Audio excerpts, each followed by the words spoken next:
گرمیوں کا موسم تھا، رات کا پچھلا پہر تھا، وقت کوئی 2 کے قریب ہوگا۔ میں اپنے گھر میں سو رہا تھا کہ اچانک مجھے میری بیٹی آمنہ نے جگایا کہ ابا اٹھیں، گھر میں پانی نہیں ہے، چھوٹے پیاس کی وجہ سے رو رہے ہیں۔ آمنہ کی ماں بیمار تھی، جس کی وجہ سے وہ آج پانی لینے نہیں جا سکی اور گھر میں پانی ختم ہو گیا تھا۔ پہلے میں نے سوچا کہ بچوں کو کسی طرح سلا دوں، صبح جا کے پانی لے آؤں گا۔ پھر بچوں کے رونے کی آواز اور پیاس دیکھ کر مجھ سے رہا نہیں گیا۔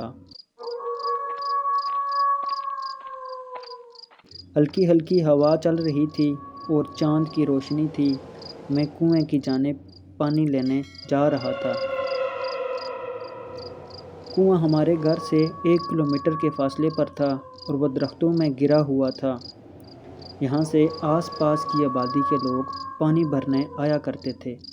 جب میں کنویں کے قریب پہنچا تو یہ دیکھ کر حیران رہ گیا کہ وہاں مجھ سے پہلے ایک عورت موجود تھی جو پانی بھر رہی تھی۔ میں نے سوچا میں ایک مرد ہوتے ہوئے رات کے اس ٹائم کنویں پر آتے ہوئے تردد کا شکار تھا، جبکہ یہ عورت اس وقت یہاں سے پانی بھر رہی ہے۔ میں ایک سائڈ پہ جا کے کھڑا ہو گیا۔ اس نے پانی بھرا اور مجھے پکارا، فرید بھائی، یہ گھڑا تو میرے سر پہ رکھوا دیں۔ میں آگے بڑھا اور گھڑا اس کے سر پہ رکھوا دیا۔ اس کے بعد میں نے اپنا پانی بھرا اور گھر کی طرف چلنے لگا تو اچانک مجھے خیال آیا کہ وہ عورت میرا نام کیسے جانتی تھی، جبکہ میں نے اسے دیکھا ہی پہلی بار تھا، جبکہ وہ پانی لے کر شمال کی طرف گئی ہے۔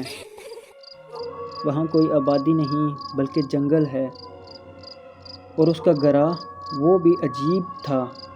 میں نے آج سے پہلے اس طرح کا گھڑا کبھی نہیں دیکھا تھا۔ میں نے جیسے ہی پیچھے مڑ کر دیکھا تو میں یہ دیکھ کر کانپ گیا کہ وہ عورت قریب 60 فٹ کا قد لیے جا رہی تھی۔ اس کی پشت میری طرف تھی، وہ آگے چل رہی تھی، لیکن ہر قدم پر اس کا فاصلہ مجھ سے کم ہو رہا تھا۔ وہ قدم تو آگے ڈال رہی تھی مگر میری طرف رہی تھی۔ میں نے دل تھاما، گھڑا اٹھایا اور تیز تیز گھر کی طرف چلنا شروع ہو گیا۔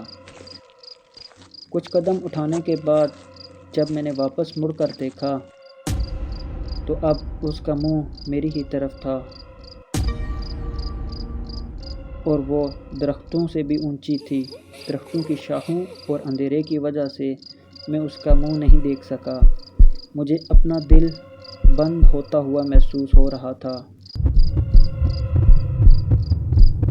میری ٹانگیں اور ہاتھ کانپ رہے تھے۔ میں نے گھڑے کو مضبوطی سے پکڑا اور چکراتے ہوئے آگے بڑھا۔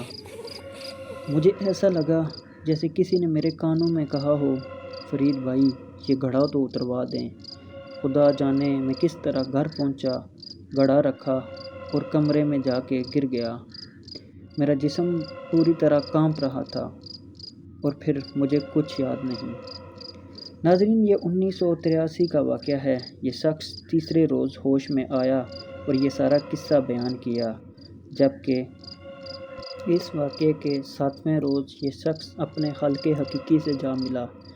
ان کے احباب کا کہنا ہے کہ فرید اس واقعے کے بعد شدید بخار میں مبتلا رہا اور علاج کے باوجود کوئی فرق نہیں پڑا۔ یہ واقعہ سارے گاؤں والوں کے لیے حیران کن تھا، کیونکہ آج سے پہلے ایسا کبھی نہیں ہوا تھا۔ اللہ پاک ہم سب کو بھی ایسی آفات سے محفوظ فرمائے، آمین۔